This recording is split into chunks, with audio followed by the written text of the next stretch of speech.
Sziasztok mindenkinek. Itt vagyunk Ryan Lane-vel. Ryan is a poet, a musician, a translator, probably some more things too. Tell us about yourself, Ryan. Where are you from? Sure. Great to be here. Thanks for having me. I'm from Arizona originally in the U.S. Arizona, nice. Yeah. I grew up in a town called Prescott.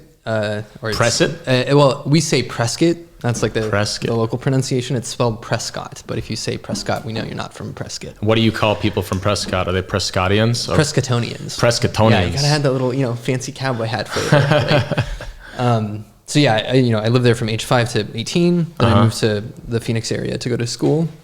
Phoenix, Arizona. Phoenix, Arizona. Word. And then you live in Budapest now? Yes, I live in Budapest now. I first made it here on a scholarship trip in 2011 for 3 weeks after my first year of college. Oh yeah? Yeah, it was this kind of bizarre situation where there's this foundation in Arizona called the Flynn Foundation, which gives these scholarships to 20 high school kids from the state every year. And part of their program, nice. Ooh. Part of the program was what? Was that they would take these students after their first year of school to Hungary and Romania, or in my year's case, Hungary and Serbia. I guess check it out. For 3 weeks. It was like this super random thing. Someone had a connection, I think, with an organization here where they would like organize this big trip. And so we, for 3 weeks we traveled around the country, met professors, politicians. University students that we would stay with, and we had the evenings to ourselves, which to a bunch of 19 and 20-year-olds from the United States. And this was in Hungary and Serbia? This was in yeah. So was Belgrade and Budapest, or you were in the countryside? We were in the countryside too. Oh, yeah. Cool. Yeah. So Budapest was kind of like a base. We'd spend like 4 or 5 days here at a time. Then we go to like Bratislava. We actually went to Bratislava as well in Slovakia, and then we went to various parts in the Hungarian countryside, and then slowly made our way down through Vojvodina in Serbia to Belgrade. So we went to like Sombor, Novi Sad, Belgrade. Nice. Were you going down the Danube? I don't know how close. Yeah, I've always thought it would be a good trip because the Danube starts in the Black Forest and goes all the way down to Romania at the Black Sea. So it would be very interesting to take that entire trip down through Austria, through Budapest, through even Bratislava, because it goes through, I think, 4 or 5 capitals through Europe, something like that. Yeah, something crazy. Sure. Even I think Bucharest, Romania, it's right next to it. It's not. Anyway, so you went there, you did some traveling, 2011 with this organization, with the scholarship, and then you just stayed in Budapest after that? You've been here ever since? It wasn't quite so straightforward. So we have this trip. It was a total blast. Go back to Arizona, and I fall into this like funk for 6 months. I couldn't figure it out. How old are you then? I'm 19. 19 to 20. And it took me a long time to piece it together. And then just one day I was with a friend, and it just dawned on me. I was like, I just need to be back. I don't know why. I have no reason to be here. There was no professional thing. There was no family thing. I, kept up some contacts, but no real pressing situation. And so I figured out a way. I took a year off of school, enrolled in some classes at this, computer science school here. Just took a half load. It was basically just a logistical. What was the name of the school? The Quincum Institute of Technology. Oh, cool. Because that's where Tom, my friend, he's been on the program before. Bob Tomash, everyone, you might know him. You might love him. I hope you love him. But he was at AIT. Yeah. When I visited him to come to Budapest for the first time in 2016. And that was when I first got the first taste of Budapest. And then I moved back with him in 2018. And then we both met our significant others over here while we were living together. And now we live with them. But yeah, so that was my initial burst. Oh, Egészségedre to Zsuzsi, és Angie, és Gyula. Good to see you guys. Feleségem vagy mennyasszony, anyukája, szomszédje, és Zsuzsi, és Gyula, és Angie, nagyon cuki kislány. So basically you were here, and then you came back because something drew you here. And when was that when you came back here? That was the fall of 2012. 2012. Yep. Okay. Yeah. Cool. So about like a year and change after that first trip. And what did you do? Did you have a place to stay? You knew a friend? You just moved into a random apartment? Actually, yeah. I'm glad you asked that. It was a great little situation. So one of the homestays from that original scholarship trip, and I kept in touch, and she was moving to New York at the same time that I was wrapping up an internship there and moving to Hungary. And so we overlapped in Long Island for like 4 days. So I helped her get a bank account set up, and she gave me the keys to her apartment. And wow, so nice I just trade. like took them and walked, and started paying rent to the landlord, and he was happy that he didn't have to do anything. So that worked out beautifully. And where was that apartment? That was on Csengeri utca. I shared a wall with the terrorháza. Yeah, so you could reach out and touch it. Wow, cool. Yeah, it was wild. So that was 2012, és how long were you there then? I was there for a year. A year. Yeah, so dipped into 2013. I was only at AIT for that semester, and then I got an internship at Prezi and was working there full time through the summer, and then made the difficult decision to return back to Arizona. Yeah, so at that point, my parents were getting divorced. A friend of mine had invited me to like work on his company there, like, move and do the hacker house thing. And then I also just realized I hadn't prepared my life there to just bail and just live here. Right. So there was a lot of things to tie up. So that was like 2.5 years of finishing stuff in Arizona, and a ton of things happened. Then 2015 rolls around, and I take a Euro trip with my sister. We had both finished school around the same time, and we end up here. And I was sort of like trying to figure out, is the pole still there? And it was all still there. Nice. The circumstances would change, the people would sort of shift in and out, but whatever that pole was has been constant. And so then you stayed here ever since then? Yeah. I mean, there was another like 3 or 4 months of job searching, so I went back to Arizona while I was like applying for stuff, and then I made the big move in February of 2016. So that's now 6 years ago. Nice. And then you speak Hungarian? Beszélsz magyarul? Igen, most már igen. Wow. And how was that process? How did you learn Hungarian? Was it with a teacher? Was it with just on the street? How did you go about learning? Yeah, it was with teachers. So the first sort of instruction I had was with the Hungarian professor at AIT. She taught a twice a week, 2 hours a piece course. And so that was excellent. I enjoyed it a lot. And then after that, I started just studying with like private teachers. So I've had 4 in total. And it's funny how like they would come in and out of my process, and there was like so many different stages. The language is one of the great loves of my life, but the learning process of it was also fascinating. There's just so many components to it. And then az első nyelv neked? Nem, ez a idegen nyelv, ez a második idegen nyelvem volt. Az első az spanyol volt. Spanyol. Igen. És beszélsz jobban spanyol, vagy magyarul? Most már magyarul. Magyarul? Igen. Volt egy olyan időszak, amikor jobban beszéltem spanyolul, ugye, és aztán jobban megtanultam a magyart, és aztán amikor visszamentem Arizonába, akkor jobban újra indult a spanyol nálam. De mikor visszaköltöztem, és akkor folytattam a tanulást, akkor nem tudom, most nincs verseny, akkor sokkal jobban beszélek már most. Ja, mint az én, mert tanultam olaszul iskolában, és tanultam olaszul 6 éves, de nem tényleg tanultam olaszul, csak iskola olaszul, de most Magyar is really my first real language that I've learned, because I've been able to, actually live in a place and speak it. Whereas back in high school, learning Italian was more paper by the books. But now, I would like to learn Italian again. Yeah. But why do you like Hungarian so much? Miért? What is it about Hungarian that you love so much? Yeah. Is it it's fascinating. Do you have any preference of like what language I answer this question? Whatever you want. Cool. So the structure of Hungarian is just absolutely gorgeous.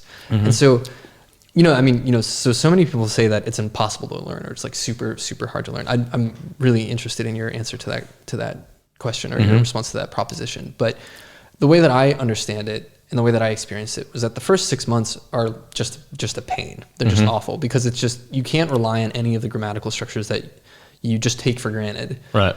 And even it helps if you've learned another language and had to decompose some of it, but then, especially if you haven't learned one at all, then it's just like just the soup. But then, after enough investment, and when it starts to come together, it just reveals this incredible structure that you can, just build things on top of. And then the sort of semantic logic that structure allows is just, it's so amenable to me. I just love it. It's like I love reading it. I love speaking it. I love having conversations and debates and like getting into the weeds of something with someone in Hungarian, because there's things you can do with the shapes that are just different. And every language has these unique properties, but something about Hungarian. Nehéz neked magyar? Nekem nem volt nehéz. Soha nehéz? Soha nem volt. Tényleg? Igen. Hát, nem tudom. Szerintem lehet, hogy azért nem volt nehéz, mert imádtam minden adott lépést, és akkor ami mondjuk mások nehéznek élnének meg, akkor én csak élvezetesnek éltem meg az egészet.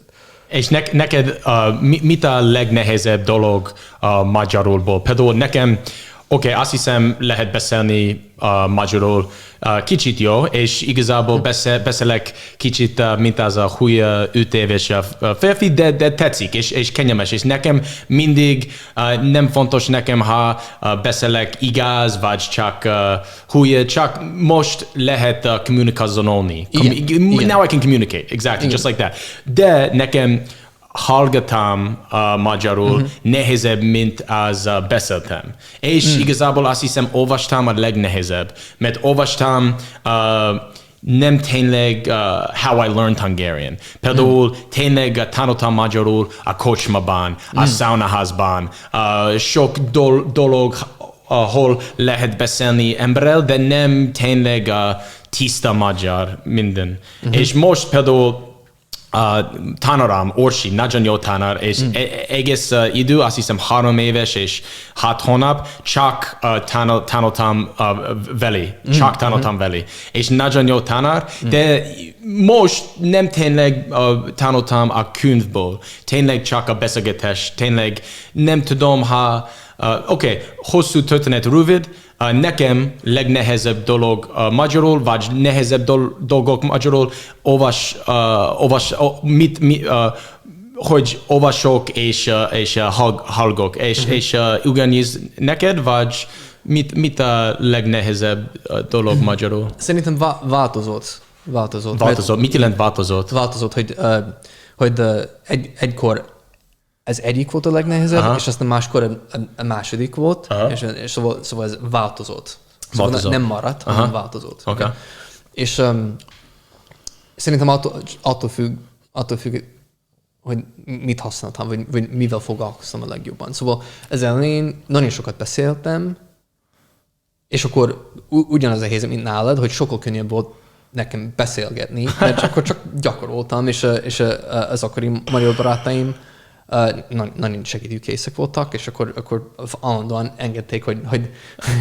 És amikor beszél a magyar emberrel, mit az a reakció?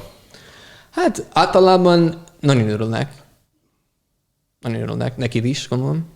Igen, azt hiszem csak pozitív a reakció általában, és nagyon jó a pozitív validation nekem. Igen. Mert amikor csak kis dolog lehet mondani, már nagyon jó, és something changed with the interactions, not necessarily that I would have with like my girlfriend's friends, at the time girlfriend, now fiance, but with her friends, or not necessarily with like cool people I met playing soccer or at the bars, but just random Hungarians that maybe don't speak English. Like when you can show them that you speak a little bit of Hungarian, the whole like attitude changes. Not necessarily from a bad one to a good one, but definitely from whatever it was before to much better. Igen, mindenképpen. És ez nem igaz minden országban. Igen? Szóval mondjuk ha Spanyolországban, vagy egy spanyol beszélő országban zajlana ez a folyamat, akkor nem annyira lepődnek meg, mert annyira sokan beszélnek spanyolul, aki nem spanyol anyanyelvek, ugye? De ez a segítőkészség a külföldieknek, hogy jó, akkor ez nagyon jó, hogy valaki megtanulja ezt a nyelvet. Szerintem ez egy ritka jó dolog. Ez nagyon jó dolog. Wow. You're really good at Hungarian. I can even hear like you have more of the accent of like you talk a little bit like a Hungarian with your mouth a little bit like closed and just like sort of just this like Hungarian accent. Whereas I feel like when I'm talking Hungarian, it's like a guy from New York that's taking the language and just like bashing it into my mouth, and it's coming out like a little bit more. But I mean, I've noticed just watching your material over the years, it's getting way better. And it's getting better fast. Well, exactly. Exactly, or since September, amikor jöttünk Leánfalúra, tényleg a hyperspeed a magyarul nekem. És kicsit furcsa, nem tudom, ha you experience the same, de amikor, vagy nem amikor, de minden idő meg visszajöttem Amerikába például, mindig idő visszajöttem. Tényleg nem beszélek magyarul, de amikor visszajöttem ide, csak nem tudom, talán mert I was chilling out and my brain was like relaxing, but somehow then when I come back, it's like I hit like a power up, and then it gets all of a sudden much faster, gyorsabb, és most tényleg lehet gyakorolni minden nap Leánfalun, és most ezért nagyon jobban, mint az mielőtt, például múlt éve. Ja. És egyébként most azt mondta nekem fordítsz a magyarul angolban, és mit? Hát most inkább verseket fordítok. Verseket, most. Wow. Verseket, igen. Épp három versen dolgozom. Ez egyébként ebben a könyvben található, mind az eredeti, mind a másik fordítótól lefordítását. Az énekes semmire, Kosztolányi Dezsőtől, és két Simon Martin verse. Simon Martin egy nagyon jó kortárs költő. És te a költő? Én nem vagyok költő magam. Igen, de valamennyire nagyon bejött ez a költeményfordítás, vagy ez a versfordítás, mert tudod, nagyon szűk lehetőségek prózához képest. Szóval lefordítani egy verst, akkor sokkal szigorúbb a lehetőség tere, mondjuk. Igen. Szóval, és általában a jó versek nagyon mélyek. Azért szerintem versek, mert az a tömörség, hogy nagyon sokat mond egy nagyon pici helyben, az gyakorlatilag az egyik lényege a költészetnek. És akkor lefordítani azt a mélységet egy nagyon izgalmas felfedezés a nyelvben. Még egyfajta megismerkedés is a nyelvvel. Lehet olvasni magyar vers nekünk? Persze, yeah, természetesen. Yeah. Let's hear it. Find the poem that you want to read. I want to hear you read it. Ja, akkor azt a verset, amit épp Dezső Kosztolán? Igen. Kosztolányi Dezső. Tetszik, 32 éves vagyok, mert most 30-os vagyok, és ő versje 32 éves vagyok. Nem ismerem. Azt hiszem, első, you read the first one that you want to read, and then I'll read that one. Jó, szuper. No. Just the Dezső Kosztolányi competition. Igen. Szeretettel. Kosztolányi Dezső. Énekes semmiről. Amit ma tartok, azt ellétem. Amit ma tudtam, elfelejtem. Az arcomat kezembe rejtem, és elnyúlok az üres sötétben, a mélyen áramló delében. Annál mi van, a semmi ősebb. Még én nekem is ismerősebb. Rossz sem lehet, mivel erősebb, és tartósabb is, mint az élet, mely vérrel ázott és merősebb. Szokatlan új itt ez a köntös, pár évre szóló, szűk, de göncös, rossz gúnya, melyet a könny öntöz, beotonos lesz majd a régi, végtelen, a bő, a közömbös. Én is öröktől ebbe voltam, a semmiségre ráomoltam, míg nem javultam és romoltam. Tanulni sem kell, tudjuk ezt rég, eltűnni és feküdni holtan. Ha félsz, a más világba ír át, verd a halottak némi sírját. Tudd meg honok nyugalmuk írját, de nem felelnek, úgy telelnek. Bírjuk mi is, ha ők is kibírják. Pajtás, dalolj hát, mondd utánam. Mi volt a mi bajunk korábban, hogy nem jártunk a föld porában? Mi fajt szívednek és szívemnek Cézár Napoleon korában? Ha, nice. Imádom. Nagyon jó. Which year was that? Let's see. 1935. Wow. Just on the eve of World War II. Very cool. All right. Now I'm going to read. This is what I'm going to do. I'm going to read the English, and then we can discuss this poem. And then we'll switch over. I'll read the Hungarian, and then you read the English. Sounds great. All right. So this is Kosztolányi Dezső, Énekes Semmiről, vagy Song of Nothing. All I now cherish, I'll let perish. All I now see, I'll let it vanish. With face in hands and so to finish, laid in the dark where nothing else is, save deep magnetic pools and pulses. Whatever comes, the void came earlier. Even to me, it's more familiar. And can't be all bad since it's peculiar. Power can give birth to life and body, which in themselves are weak and bloody. The garment I wear is strange, newfangled, good for some years, half patched, half strangled, watered with tears, in mocks entangled. How homely is its every sentence, its timelessness gains in acquaintance. I from eternity came hither, melted into the altogether, did not improve, decaying rather, and all we've learned, we've known for ages, we disappear and die by stages. If you're afraid, go otherworldly, beat on the silent graves, seek boldly, the balm which keeps them dumb and surly. Their answer is, they will not share it, but if they can, we too can bear it. Good friend, now sing with me in chorus. What was it once that could debar us from walking in the dust before us? Why were our hearts in constant sorrow through Caesar's nights, Napoleon's morrow?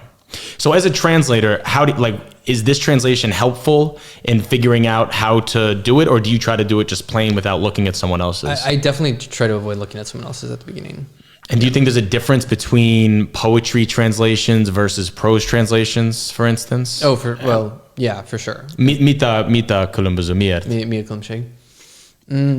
Hát szerintem általában, hogy lehet mondani ezt, hogy több szabadságod van a prózában fordítani, vagy a prózai fordításban, szerintem. És emiatt lehet találni a jó hangot, és nem kell elengedni, vagy kompromisszumot kötni egy csomó minden a délversben. Ha mondjuk megtalálod a jó hangot angolul például, akkor valószínűleg, vagy a legtöbb esetben azt jelenti, hogy el kell engedned bizonyos részleteket. Értem. Yeah. És most, wow, it's so good to see you guys being so excited about Hungarian literature. Nagyon jól esik ezt látni. De jó. Köszönöm szépen, Mern F. Nagyon jól hangzik. És most szeretnék olvasni. Talán nem Dezső Kosztolán, de itt Endre Ádi Párizsban járt az ősz. Párizsba tegnap beszökött az ősz. Szent Mihály útján suhant neztelen. Kanikulában haklombok alatt, s találkozott velem. Balagtam éppen a szájna fele, s égtek lelkemben kis rúzsadálok. Füstüsek, furcsák, búsak, bíborak, arról, hogy meghalok. Elett az ősz, és sugott valamit, Szent Mihály útja beleremegett. Zum-zum rüpködtek végig az úton, tréfás fálevelek. Egy perc a nyár meg sem hűkült bele, s Párizsból az ősz kacagva szaladt. Itt járt, s hogy itt járt, én tudom csupán, nyugű lombok alatt. 1906. Autumn appeared in Paris. You want to take the English there? Yeah, happily. Another great translation by George Sirtes. Okay. Endre Ali, Autumn appeared in Paris. Autumn appeared in Paris yesterday. Silent down Saint Michel its swift advance. In stifling heat under unmoving branches, we met as if by chance. Ambling in the direction of the sign, my soul was brent with tiny shreds of song. Dark things, oddments, squibs, laments, which whispered that death would not be long. Autumn cut up and mumbled in my ear. The entire boulevard trembled to the eaves. Tss, tss. Along the street, as if half jesting, flew bright-eyed civic leaves. A moment. Summer hardly had drawn breath, but autumn was on its cackling way and now was gone, and I, the only living witness under the creaking bow. Bow, maybe. That's what I also wonder. Like here, he's translated zum zum, which I guess what's that called? Onomatopoeia, when it's like a word that sounds like, and he goes tss, tss. And for me, that's like quite a different auditory sensation. And also, one question I have about these translations, például a ritmus, azt hiszem George Sirtes. Ki ez George Sirtes? Oh, ő óriási fordító. Még maga költő is. Szóval ő költő. És magyar vagy amerikai? Hát magyar, de 8 éves volt, amikor immigrált Angliába a családjából. És 56 volt? Igen, vagy egy évvel, vagy 2 évvel később. Kommunista idők. Igen. És ő, nem tudom, hát lehet, hogy ő fordított a legtöbbet angolra. De nem vagyok benne biztos abban, de szerintem igen. And it seems to me like he tries to keep a similar rhythm in the, or maybe not a similar rhythm, but he has a rhythm in the poetry that is like trying to match the rhyming and stuff. So as the translator, is that difficult to try to find not only the meaning but also like the rhythm? Does that add another layer of difficulty? Yeah, for sure. Yeah, it's like these are all different like parameters of constraints. What are the parameters of the constraints? So some of them, and of course, I should say that I'm just starting off doing this stuff, so I'm still very, very green. But one of them is rhythm, one of them is rhyme, one of them is literal meaning. Another really hard one is like intertextual references, right? So, there's some things where there's a line that's actually quoting another poem from 100 years prior that might not be translated yet. So then it's like, what do you do with that one? Right. And then of course. And how do you find out something like that? Like, is there a way to figure out what the reference is? No, it's just your own education. So there's potential references that you're missing that you don't even realize. Oh yeah, that's almost like guaranteed to happen. Yeah, because it's like I mean the poets that we read or that Hungarians read are typically incredibly educated people, right? And they're participating in a tradition that's like vast and large, and like if. In our case, for example, we grew up in a totally different place. Yeah. We didn't go to high school here, so there's a ton of stuff that's missing from our knowledge, and so you want to sort of fill that in as much as you can. És azt hiszem a kultúrka Magyarországban nagyon-nagyon fontos emberek itt. Például sok szobrok, sok emlékkeres, sok utcaneve, sok épületneve, sok dolog a kultúr. És azt hiszem Amerikában nagyon furcsa nekünk, mert Amerikában sok híres kultúr, de általában a régi kultúr csak, nem tudom, Walt Whitman, és nem tudom ki, és is a beat kultúr, például Jack Kerouac és modernebb kultúr, de tényleg Magyarországon az első dolog, mit I noticed was that like every other name is Petőfi Sándor utca, Petőfi Sándor híd, Vörös Marti Mihály, József Attila, és Ádi Endre, és sok a national hősök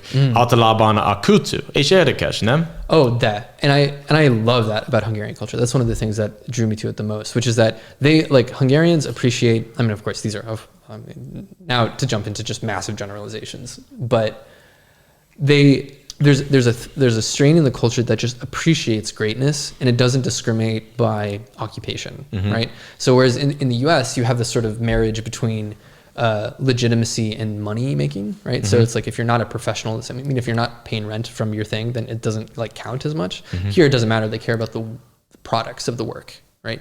So the great poets have statues because they've done great things. And it doesn't matter that it's literature. And it doesn't matter that a ton of them were poor and, couldn't eat a lot of the time. They still produced great things. And that sort of appreciation of greatness and the cultivation of it And of course, there's like an inverted dark side of it that actually pulls in the other direction. Are all great poets tortured? I probably not. I don't think so. I'm not an expert on this, but my sense is probably not. Okay, that's good. Yeah, I mean, there's plenty that are, of course. Like József Attila. Like he seems to be the prototypical tortured poet.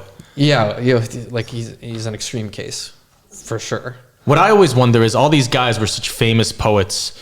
Do you think people knew during their time that they were going to have statues named after them?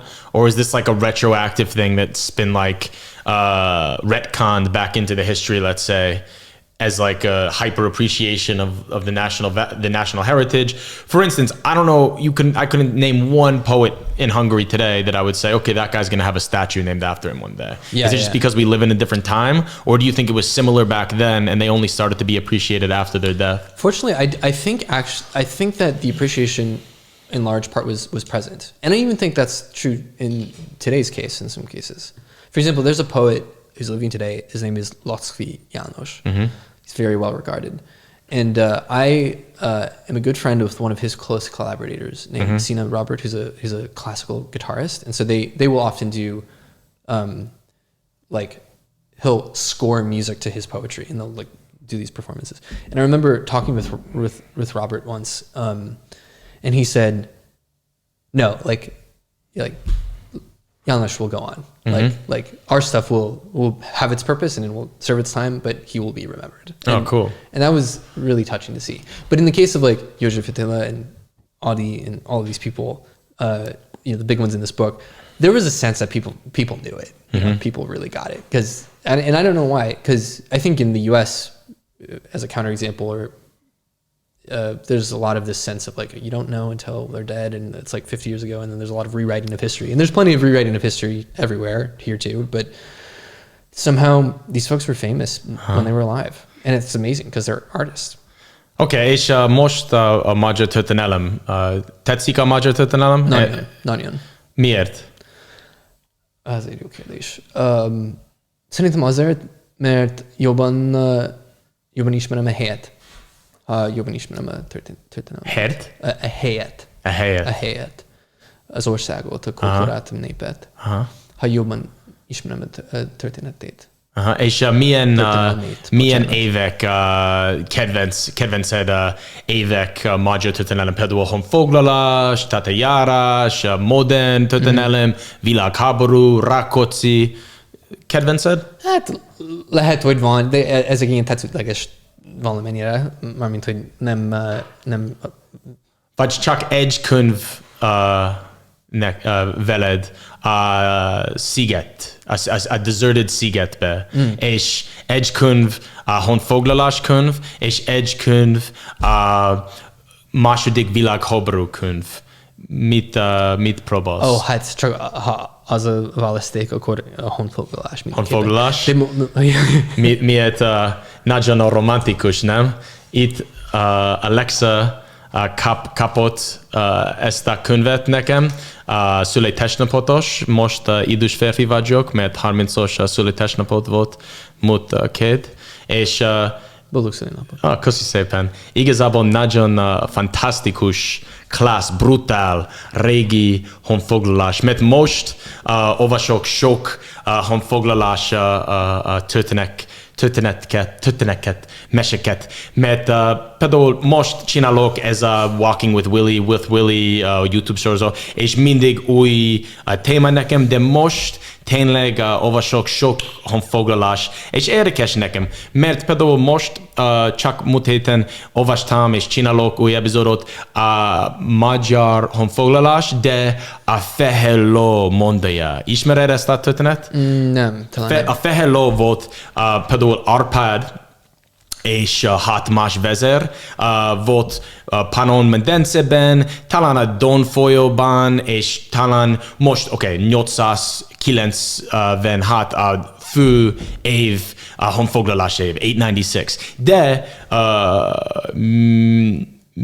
2 év ezelőtt voltak a Don folyó, és Ukrán, Karpács hely, és most Arpád azt mondta, kell megtalálni újföldet.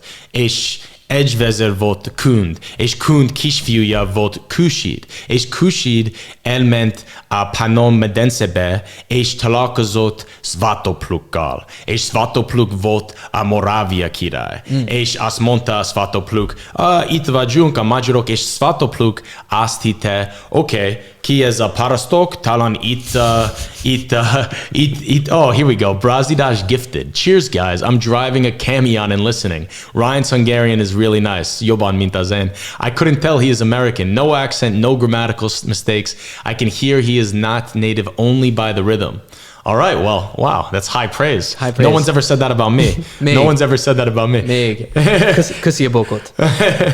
Edge this is something to strive for. Okay, anyway, Svatopluk azt mondta, itt a parasztok nem rossz, mert igazából kell több ember itt csinálni ezt a földet, jobban földet. És Kusid hozott a föld, például a sár, a fekete a föld, és a fű, édes fű, és a folyó, és amikor visszajött Arpád és a más vezér, Kusid azt mondta, tényleg jó földot, és most Arpád azt mondta, most lehet hozni a fehér ló vele, és a fehér ló volt az ajándék Svatopluk, és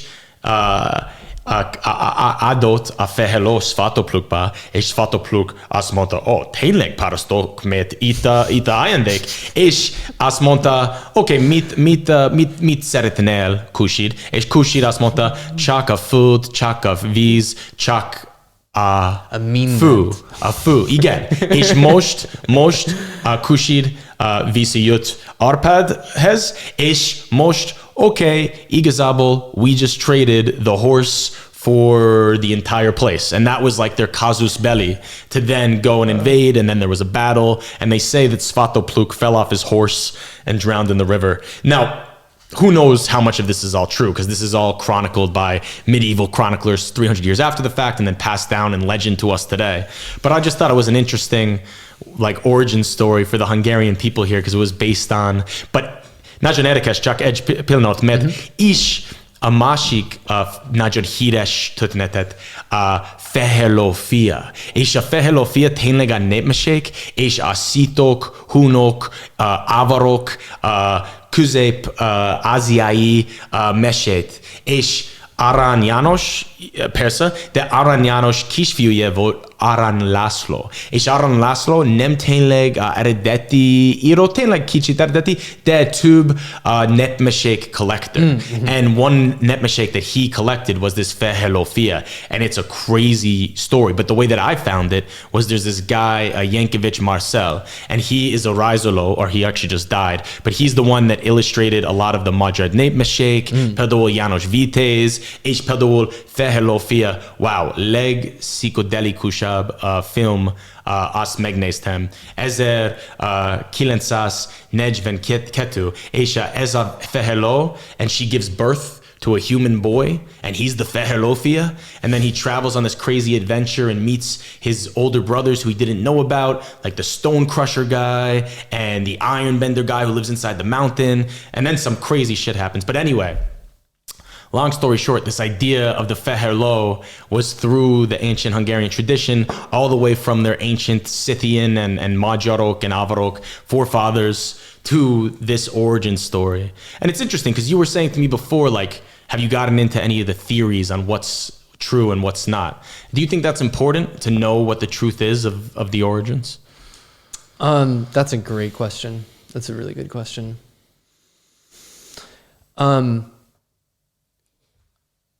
I think in some ways it's important, or it's worthwhile to get as close as you can. I mean, there's some stuff you'll just never figure out. Like most of what Anonymous wrote about, we just won't be able to verify it.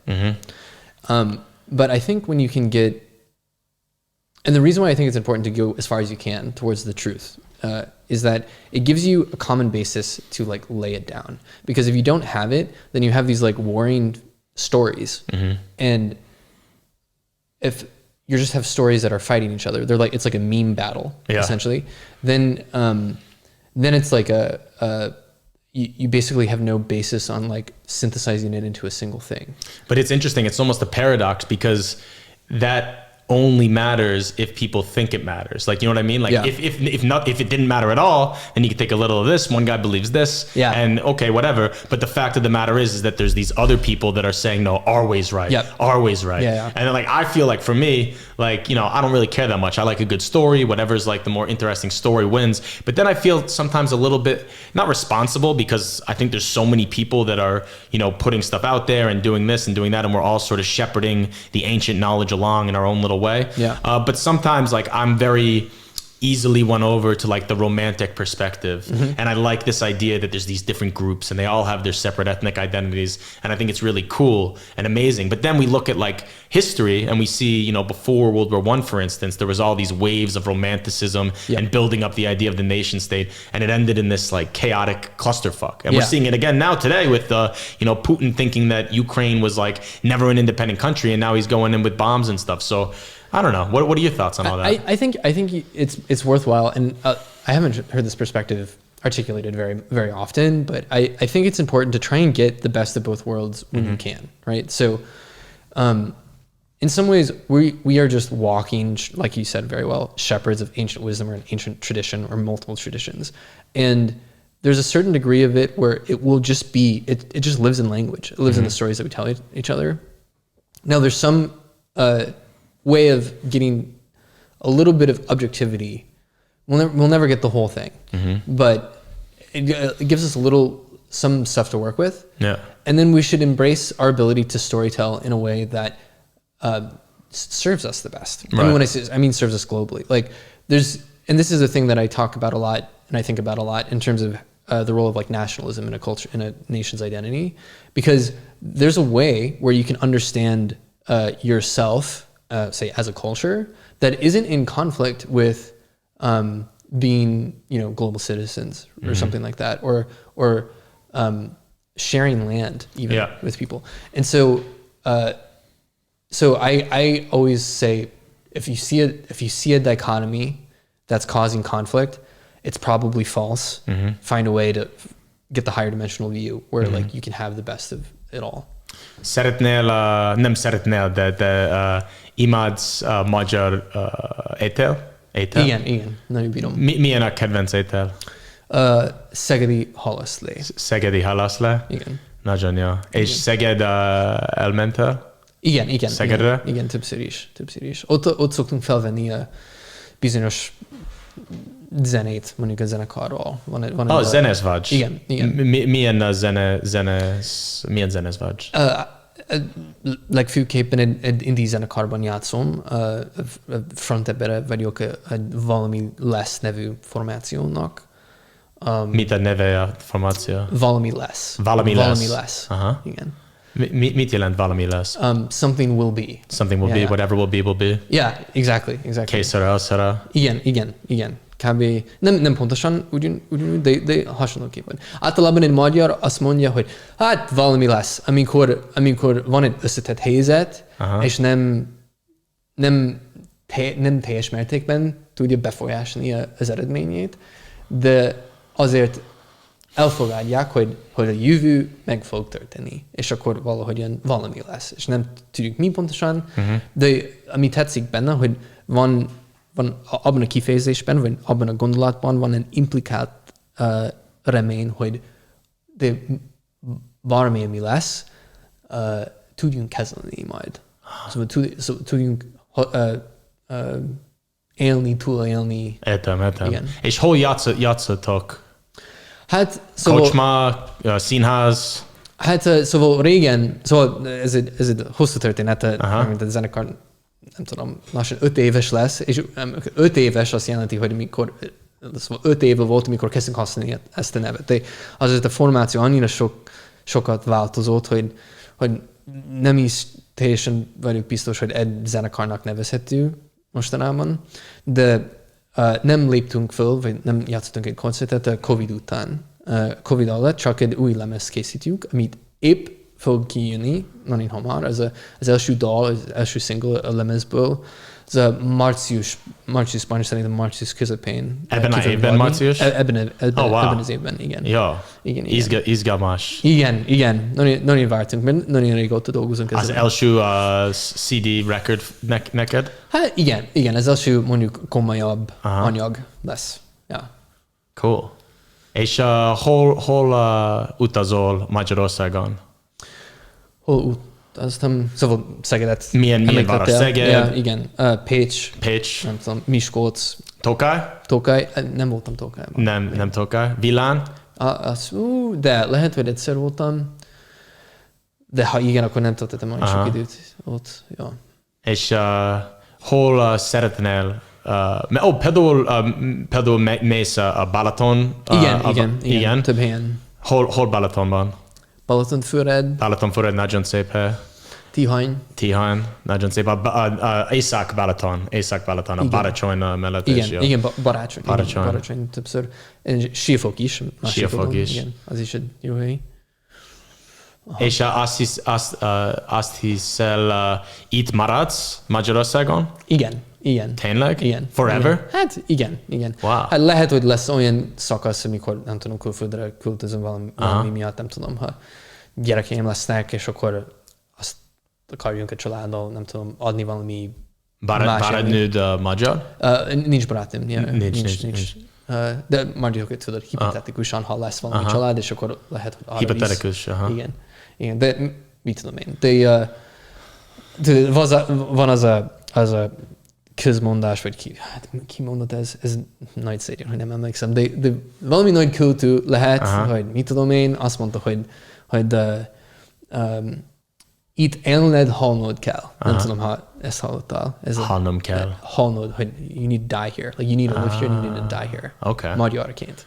Wow. És nem vagyok magyar, de azért nem bánom, ha itt élnem, halnom kell. Wow. Érdekes. És igazából tetszik a magyar nyelvtörő? Nyelvtörő. It's like tongue twisters. Ja, hát igen, nem annyira foglalkoztam velük. I think people think I'm better at Hungarian than I am because I've memorized a lot of tongue twisters. Például az ipafáj papnak fa pipája van, ezért az ipafáj fa pipa, papi fa pipa, vagy fekete pika patakopaga patika pepita kövén. És igen, csak az emberek tényleg tetszik, amikor lehet olvasni ezek a nyelvtörők, és például ha lehet küldeni, kérlek nyelvtörő nekünk, és utána lehet olvasni. De most igen, és főcímdal például like Mézga család. You know Mézga család? Mézga család volt a Magyar Jetsons, és mindig how do you say this thing? Enekel. Mindig szeretnék. Vörös Marti szózatban van az itt élned hánod kell. Is that what you just said? Vörös Marti szózatban. Silgront. Köszönöm szépen, Silgront. Igen, tényleg köszönjük. Vörös Marti. Itt élned hánod kell. Erős. Here you live. Here you live. Well, so word by word, it's like here, to live, to die, need, or whatever. But so you need to live and die here. És sok magyar barátai? Vannak, igen, sok magyar barátom. És mit szeretnél csinálni itt? What would you like to do here that you haven't done already in Hungary? Like in terms of your life, do you have any goals to open a business or become a restaurateur or things like that? I got a ton of stuff. Well, I mean, so I'm kind of working on them now. So there's the band, which we talked about. I spend a lot of time with the band's work to express different things that I see kind of coming from a different culture that I find in Hungary. So there's sort of like rubbing the two cultures up against each other in like a parallax format. That's like a lot of the content of the music. Parallax. Yeah, parallax is like... I've never heard that word before. I think it means, it's like what your eyes do to like figure out depth perception. It's like approaching something from two different angles and you get more information from it. Wow, cool. So yeah, that's like a lot of... I wonder what that is in Hungarian, parallax. Yeah. Probably just like parallax. Something like that, I don't know, yeah. That's actually what I find the hardest Hungarian words for me. I mean, now I'm getting a little bit better, but it was always like academia instead of like, because I'm used to saying academy. So like I see that I want to say like academia or like, I don't know, just something that's been Hungaricized from the original language always trips me up more than like leggyönyörű pilango or something. Although there's this one guy who's writing on all my YouTube videos now, because I always say leggyönyörűbb, and he's insistent that leggyönyörűbb is not a valid form of it, or not that it's not valid. He says that it's incorrect because to say something is gyönyörű already means that it's like very gorgeous. And like so to say leggyönyörűbb is like unnecessary. But I always thought that you can just make leg and baba everything. That's actually what I find to be like one of the easiest things about the Hungarian language is the superlatives. Yeah. Because you just add the leg and the BB and it's like piece of cake. Leg and the BB, ABB. Yeah. And you can do that with a lot of things. I mean, like you can make pretty much anything into a verb. Like I tried to do it before with koncentrationshalozny, but not really a good example. But you can make anything a verb. Yeah. You can make anything like zsíros, vilmosos, or ryanos, like something like. Yeah. What would you describe that kind of word? It means like it's like kind of adding like Ryan, like Willie, like krumplish, yeah, potato like. Or potato-y. Potato-y, yeah. Okay, someone just looked it up. Parallaxis or latosug elhayas. Never. Oh, the comments are coming in. István Takács from the Liverpool blog. Leg optimalisab is the one which is really double done.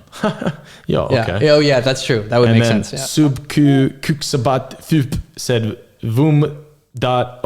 I think this might be a Russian hacker coming in on the stream, so I don't want to misdirect any of Putin's tank formation, so we'll leave that one to go. And yeah, so like what's going on this weekend? You have any plans?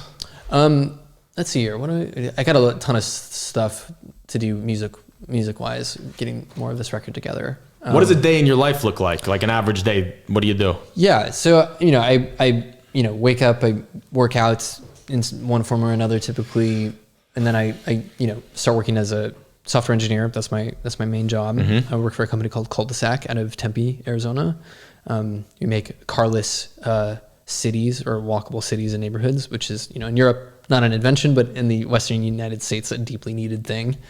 You make walkable cities, or you make the cities walkable? Or we make walkable cities. We build the cities. You build the cities? Yeah. Our first project is a 1,000-person neighborhood in Tempe that we're building from scratch. Oh, wow. You can't, it's like in your lease that you can't keep a private car on the premise. And as a result, you can build a much more beautiful place because you don't have a sea of parking you need to support. Huh. There must be a lot of money behind that project. That sounds like it takes a lot of capital. Intensive. That's very true. Yeah. So so my weekdays are like working, I usually start like around noonish or like early afternoon and, work through sort of early night, like late evening, where I get a couple meetings with colleagues. And then, it's like I do like, I squeeze in like music stuff and translation stuff like in pockets of things. I have a lot of music lessons, I guess. So I, study with some music, with some voice teachers, and, on the weekends I've started to take drum lessons. I mean, this is to support like songwriting, so just be more fluent in these things. So that's like one aspect of stuff. And yeah, so what about for fun, like with friends? Do you go to bars? Do you go to play music or?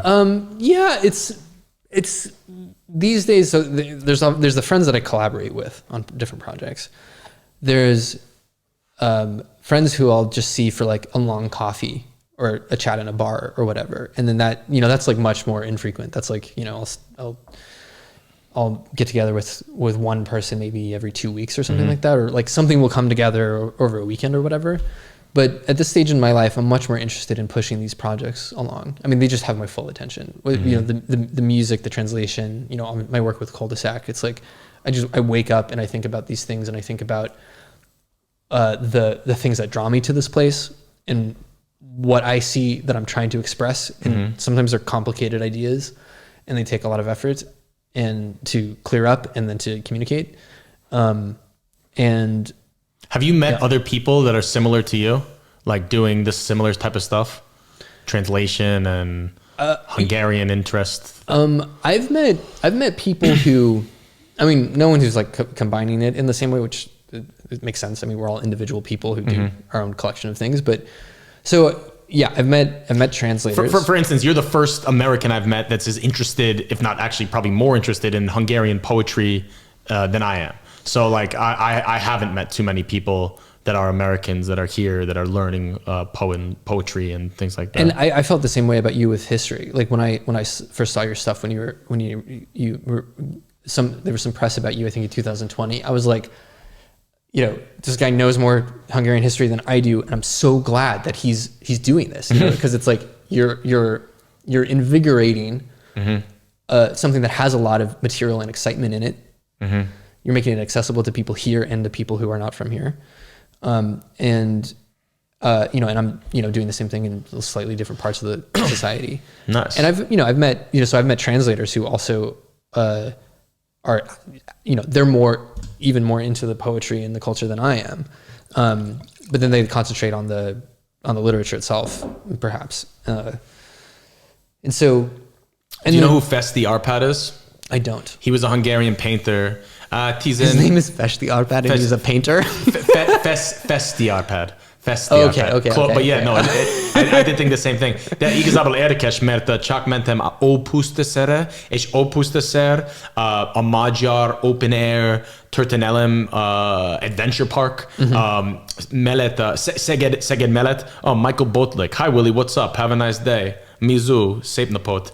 De Ópusztaszer nagyon érdekes museum igazából, és a Nomad Parkon foglalás dolgok, és ember lovagol, és például sok szobor, és a tényleg igazi hősök tere, mert itt a hősök tere sok hős, de ott tényleg sok hős, és kisebb, de több emberek, és is a leghíresebb dolog ott Ópusztaszeren a Festi Arpad térkép. And it's like a giant panorama picture that a whole building has to house. And it has music and special effects. And it's all about the honfoglalás, és Arpad, és a hatmas vezér. Nagyon romantikus, igazából egy oldalal ebben a képben